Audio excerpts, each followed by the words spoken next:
All right. Thank you, everybody, for joining the third webinar in our three-part series on customer experience and customer journey mapping as well as metrics. So my name is Vivek, and I'm the founder here at QuestionPro. And once again, I'm joined by David Hicks, my good friend, my colleague, my partner, I guess, in crime. And we are going to talk today about benchmarking.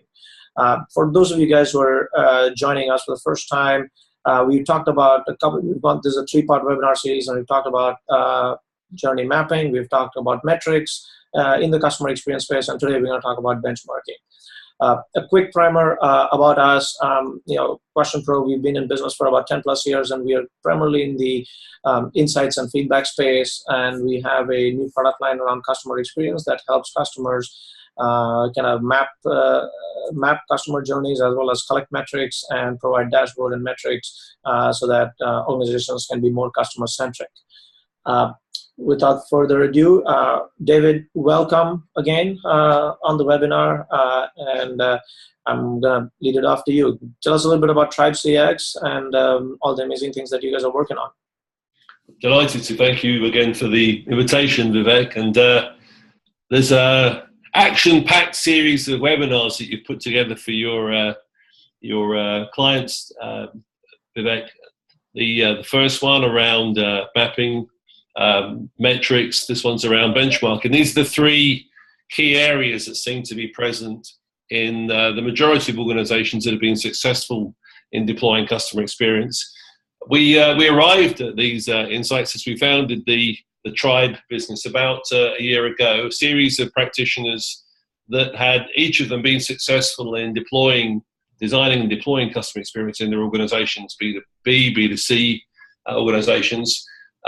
They got together with the principal aim of helping organizations to build the capabilities to deliver great experience.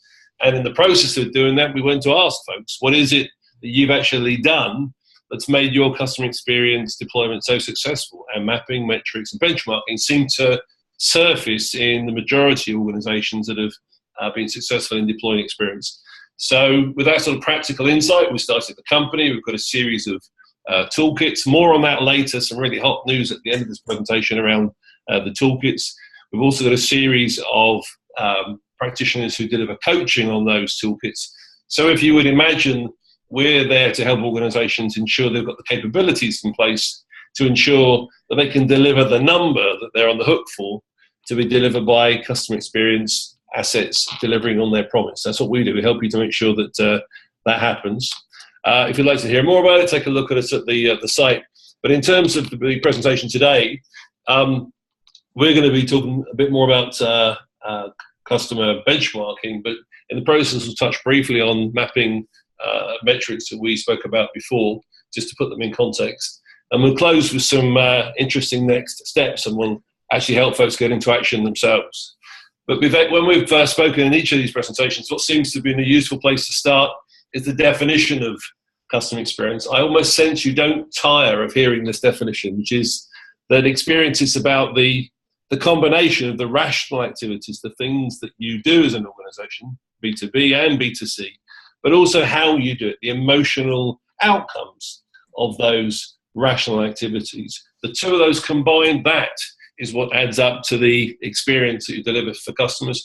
And it's that combined rational and emotional piece that helps to differentiate successful organizations. Get that right, you can make a massive difference to your organization. Does it resonate for you even more after the previous two presentations, Vivek? Absolutely, and I think a simplistic way, at least the way I have kind of absorbed it and I have kind of understood it, is CX is really equals value multiplied by emotion. It's not just about what value that people get, but it is the emotional component people tie to that value, and even in a B2B context, it is relevant. People want to feel how customer service behaves with them, how account reps, account execs behave with them, how quickly they respond to their phone calls, how fast people move along with them. And so it's so to me the definition. I've been searching for a good definition, and I think you guys have kind of hit the nail on the head in terms of defining CX as, value multiplied by emotion. And let me bring that to life with a real practical example. I was talking to my mother earlier, and she loves sewing. So she's had this sewing machine, must be for 50 years, and it finally just gave up. I think it's collapsed into a heap. And she'd been looking for how she can get another replacement sewing machine, and she's online, and she's found a place called Aldi, ALDI, which is like a supermarket group in Europe that doesn't have any frills. It basically gets stuff to the supermarket store, and you buy unbranded product. They don't try and build any brand activity. It's you get what you pay for, and it's cheap. And there is a sewing machine there, and she was tempted to go and buy it. But before she did, she called into her regular sewing store and spoke to the lady in the sewing store and said she was off to Aldi to buy this very cheap sewing machine. And she said, fine, but be aware that you won't get the patterns that I loan you. You won't actually get the guidance and advice that I give you. You won't actually get the chance to come here and just shoot the breeze and chat to me. She said, if you're going to buy it from Aldi, you're just going to focus on the rational delivery of the sewing machine. You're not going to get the emotional component. And do you know what? She paid a third again as much as she would from Aldi and bought it from the lady in the sewing machine store. And that's the premium. She has actually got a third premium on the sale by buying the emotional and the rational component to the equation. If you just focus on the rational, you're going to deliver a commodity play. If you want any premium at all, you've got to deliver emotional components as well. And when you do, it doesn't happen by accident. Great experience is actually purposefully designed. It's actually engineered in much the same way that a Mercedes or a BMW car is engineered. That sort of thud as you gently push the car door to its close. It's engineered to fit in beautifully into that the door frame. The same is true of experience. It's purposefully designed, touch point by touch point. Great customer experiences are engineered with the same level of precision. They're persistently and consistently delivered across the whole of the organization. Each touch point delivering on the brand promise. So how do organizations get to that? It's not easy. It's not something that actually you can switch on overnight. Big bang type deployments of customer experience tend not to work. It's about actually getting behind a program of fixing each individual touch point and making sure each touch point delivers on the brand promise. For that, listen to the mapping webinar. It's about actually checking your progress, both with your customers and with your employees, to make sure what you're doing is working. For that, check out the metrics webinar. But it's also about getting the whole organization to see what's good enough, to actually understand how well you're doing and how far you've progressed in terms of those customer experience capabilities. And for that, that's where benchmarking is so invaluable. And it's probably the fastest thing that you can get started on in terms of customer experience activities, and an area where most organizations find it's able to get senior leadership's attention most quickly. Have you found your clients using sort of benchmarking to good effect, Vivek, at QuestionPro? Yeah, I mean, I think, a lot of the benchmarking activity actually comes into play even when a lot of our customers are trying to kind of sell it internally, sell in into a program, or kind of invest into a program internally. And that's where kind of, a benchmarking concept around where are the areas that we need to focus on, where are the areas that we are good at, what are the areas that we're not good at, what are the functions that we need to put in play, what are the resources we need to put in play. So those are the kind of things that people are asking us questions around, and that's why I'm super excited to kind of listen to you around benchmarking. And I think this can truly help some of our clients. Obviously we come in as a software platform, we come in into the metrics and mapping side, but the benchmarking side is, to understand what are the capabilities, what are the gaps, what are the functional areas that we need to think about. And we're all, I think you have some very interesting, I've talked to you about it obviously in the past, and you have some very interesting things to kind of think about, and in fact some free tools for our joint customers to even use to kind of enable the benchmarking concepts, right? You're teasing, folks. That's for later on in the presentation. But in terms of using benchmarking, the danger with benchmarking is, and this wonderful leader of experience at a telco in Canada said, you know what? when we benchmark our services and our performance, we're actually not a lot worse than the organisations that are in the telco sector in Canada. But she said that's about comparing ourselves with the least worst organisations. Benchmarking is dangerous if all that you're doing is looking left and right at the immediate competitors. Benchmarking needs to be very purposefully directed at ensuring you understand how good you need to be in the areas that you set yourselves as those key areas where you're going to differentiate your business, where you're going to compete as a business. So use benchmarking not just to see how you're doing relative to your competitors, but use benchmarking to see what great looks like, and use that to reach towards those sorts of goals in areas where you're going to differentiate your business. It's a powerful tool to do that. And in terms of tools, Vivek, you had something that you're going to invite folks to try out as we go through the presentation. So we had a quick, we thought we'd have some fun over here and also get some insights. We have a little poll that's going to pop up on your screen around where your CX program is and what are your biggest challenges. So I'm going to take about 5 seconds. The poll should be popping up right now on your screens. And just go ahead and take the poll on your webinar platform on Zoom, and I'll share the results. We'll share the results of that poll just so that everybody has a clue of what's going on. We can keep going. David, we can keep going while we collect the data. And what that does, that's an example of actually using some basic benchmarking as we're going through the presentation. We found when we built the Tribe business, we asked upwards of 400 organizations, what is it that they had in place in terms of their customer experience capabilities? What was it that actually built to ensure they could deliver their business goals from their customer experience capabilities? And we found there was a degree of commonality, quite a degree of commonality in terms of those capability areas that they'd focused on. All organizations seem to have a series of capabilities in place to ensure their vision got delivered, capabilities in place to ensure the design and the operational delivery of the experience, capabilities in place to ensure culture was aligned to deliver a common experience, and that they had capabilities in place to ensure that the organization measured their progress and learned from that progress. So what we've got here is a model of customer experience that's practitioner driven.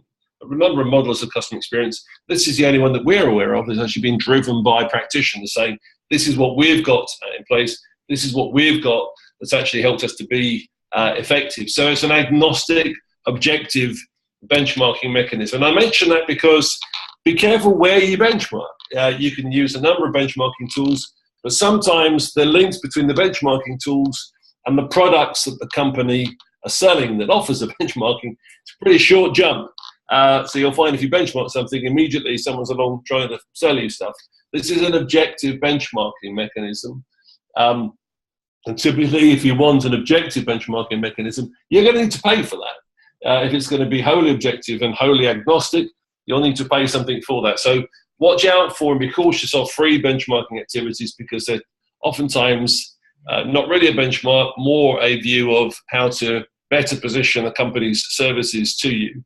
The goal of this model, as it says at the bottom there, is to equip you and inspire the organization to actually get into action and deliver customer experience for itself based on understanding what capabilities you need to have in place.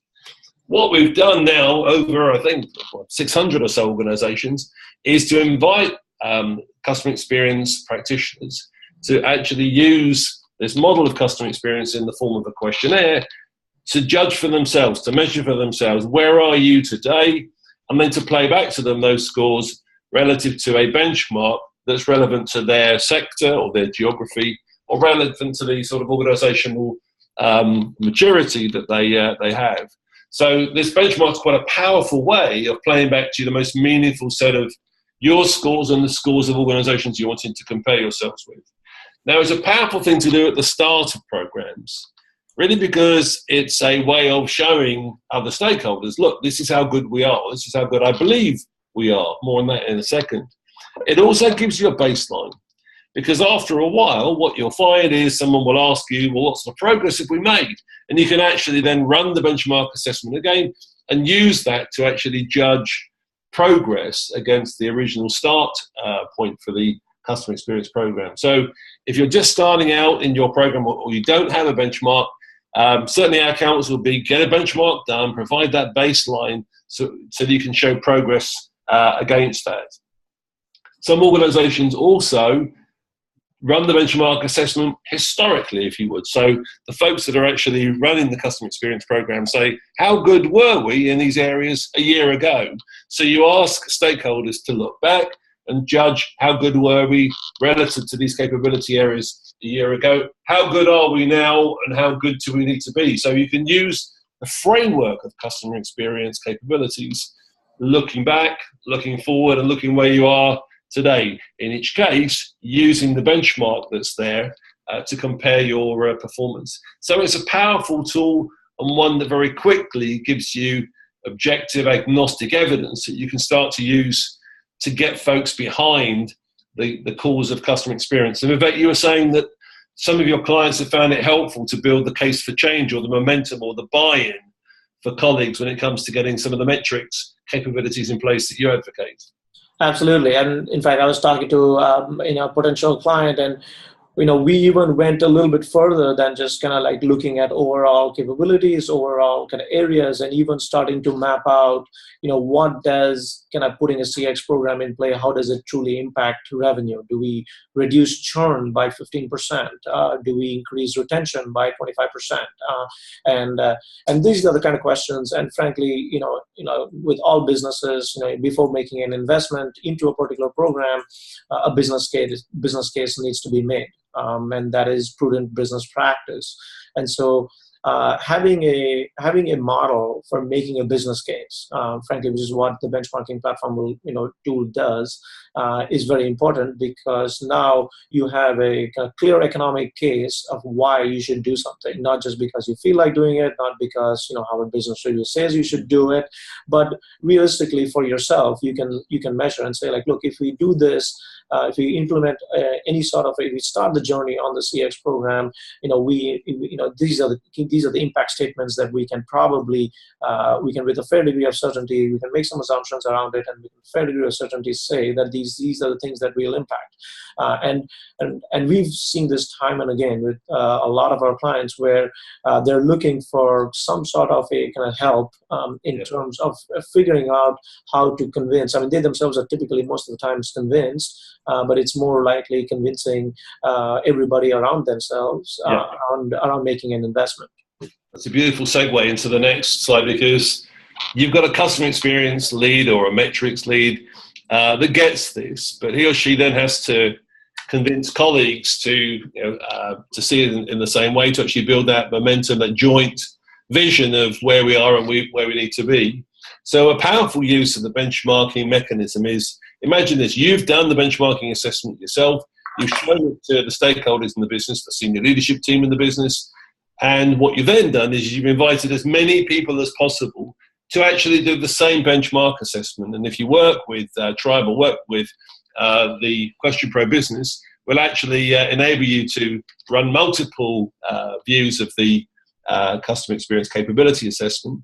And what you get back is something like this. This allows you to then show how well we as an organization believe we're doing in terms of our customer experience readiness. And what you get back isn't just an aggregate score and a benchmark against it. What this shows you is the very, very differing views that the organization has in terms of its readiness in these areas. You haven't got a hope of actually making the customer experience transition that you're trying to achieve if people aren't agreeing where we're starting from. So this is a powerful way of getting everybody on the same page. Some of those grey bars that you see there show the highest and the lowest score for each of these areas. And it's really key that the organization agrees, this is where we're starting from now, this is where we're getting to. So one way of using it is to get everybody involved. A second benefit of doing that is it actually starts the change management process. We did this recently with one of the oldest universities in the world, without mentioning their name. We got a very significant proportion of the university staff to complete this assessment. And then we played it back to the senior leadership team with some of the representatives from the collegiate staff in the business. And they said what was amazing was they actually felt involved in this process right from the start. So they were certainly up for the changes that was being considered. So it's part of the change management process to get this into as many hands as possible. Then we got the senior leadership team in this university to run the assessment themselves, same questions, but to score themselves how good do these capabilities need to be in order for us to be sure to hit our numbers, not the end of this year, but the end of next year. So we had a future state assessment as well for the university. And as each of the senior leadership team were finishing their assessment, we said, choose one of the capability areas you've scored that is the most critical that we have to actually change in order to be sure that we hit our numbers. So what this provided in one go was the customer experience leader had a current state assessment, a future state assessment of the customer experience capabilities, and a prioritization by the senior leadership team that she was able to play back there and then in the session to the senior leaders and said, well, it looks like we need to fix this now, this next, and this later. And it was hard for anybody in the senior leadership team to argue that. Indeed, the senior leadership team were really up for it because they just put their scores into the assessment. And it was a way of getting everybody on the same page, everybody agreeing to the priorities in terms of customer experience, capability development, and agreeing which ones we had to fix first. So benchmarking might sound a very simple mechanism, but it's elegant in its simplicity, Vivek. It gives you a benchmark, it gives you a baseline, it gives you a way of getting into the minds of all the people in the organization and seeing where the organizational readiness is. Plus, if used carefully, you can get the senior leadership team aligned on the same page and agreeing to a common set of priorities. Powerful tool, don't you think? Absolutely. So what I love about kind of this model that you guys have created is not only like, it's not a simple benchmark where, hey, I go in and I give my input and I compare it against all the other companies. I can have, multiple people within the company.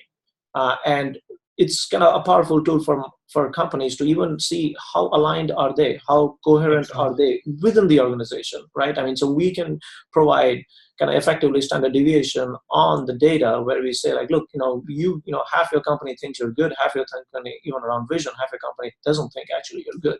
So there's got to be some amount of internal cohesion around it. And that in itself, forget about the benchmark side, that in itself, like comparing against all the 600 odd companies and how good they are, just the fact that is there alignment within the organization, that in itself is worthwhile a task to complete. And frankly, it's super easy to do it, given what you guys have already done, all the work around kind of modeling this. That itself is I think would be of huge benefit to organizations who are trying to think about CX and things about coherence and alignment, even within the organization, to get to the end state. Yeah. So, I mean, in terms of benchmarking as a capability, one of the benefits of participating in these webinars is you've actually seen these tools, had them explained to you, and you can use them. You can use the metrics capability, you can use the mapping capability. In this webinar, we want you to actually try out the Drive CX capability assessment for yourself after the webinar, please, so that you actually get a free report having completed the assessment, showing how your scores compare to others. And as you'll see, the whole platform is driven by the great guys at QuestionPro. We've actually used QuestionPro, I've used them personally for probably 7 or 8 years now when I led a previous company. It's a very, very robust, powerful platform for these sorts of capabilities. So we're delighted to entrust this key part of our business process to QuestionPro. So you'll not only get a chance to look at the capability assessment, but you'll see how flawless and how elegant the QuestionPro platform is in delivering it. That's just a small plug for you there, Vivek. But just the capability assessment links at the end of the presentation. Equally, if you'd like to actually hear one of the most accomplished customer experience practitioners that have used benchmarking, please do keep in touch with us. We run these programs regularly. Ping a note to Vivek at QuestionPro or myself at Tribe. We'd be delighted to invite you to listen into these practitioner calls and see how folks are using some of these capability assessments. Wherever you are in your customer experience journey, whether you're just starting or you've got something already underway or you're an expert, then please use benchmarking to track whether what you're doing is going to be good enough to deliver on your customer experience goals. The key here is to ensure that the business goals are delivered through the use of great customer experience. And benchmarking is a powerful tool to help you in that process. So let us know if you want to learn more. But there's also more. We're delighted to offer some additional tools that Vivek's been hinting at to those that have stayed with us through the 3 webinars, and actually give folks a chance not just to use the capability assessment, but also to use some of the other tools from Tribe and from QuestionPro. Vivek, did you want to mention the free trial from QuestionPro? Yeah. So what we've done is, in partnership with you guys, there's a set of toolkits that Tribe has, and all QuestionPro clients and potential clients have access to the toolkits that Tribe has baked into our platform. So I think that's we are obviously a software platform, and Tribe is kind of an information delivery kind of model, and we've partnered up together to kind of offer some of Tribe's toolkits for free for all QuestionPro customers. So that's a pretty, I think it's a win-win situation. And I also want to kind of mention the URL for the benchmarking assessment. It's tribecx.questionpro.com, and we'll be sending out an email after this to all the registrants of the webinar, so you have a link to that also.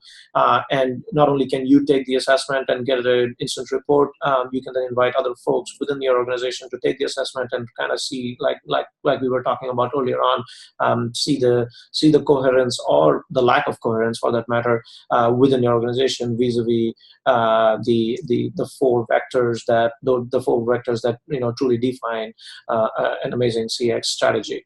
So with that, I think that's about it. David, do you have anything else to add to this? No, only to say thank you, Vivek, for making these series of webinars available to folks. There's some powerful content here for those that go through. All 3 of you just jumped to the benchmarking webinar. Make sure that you check out the mapping and the metrics one, but specifically that last point that Vivek made. We're keen that those folks that invested time in the webinars get a good return on their efforts. We're making available one of the toolkits in our box of tools to actually help folks start to deploy this. So as well as these webinars, you've got access to some of the practical tools to help you to be successful, plus an hour's worth of coaching on how to use these tools. So as Vivek said, if you're interested in wanting to get into action, drop us a line back and we'll gladly give you access and get you started so that you can start to develop improved business outcomes from your customer experience capabilities, not just from the webinars, but from the use of the tools that underpin them. But thanks again, Vivek, for putting the series together.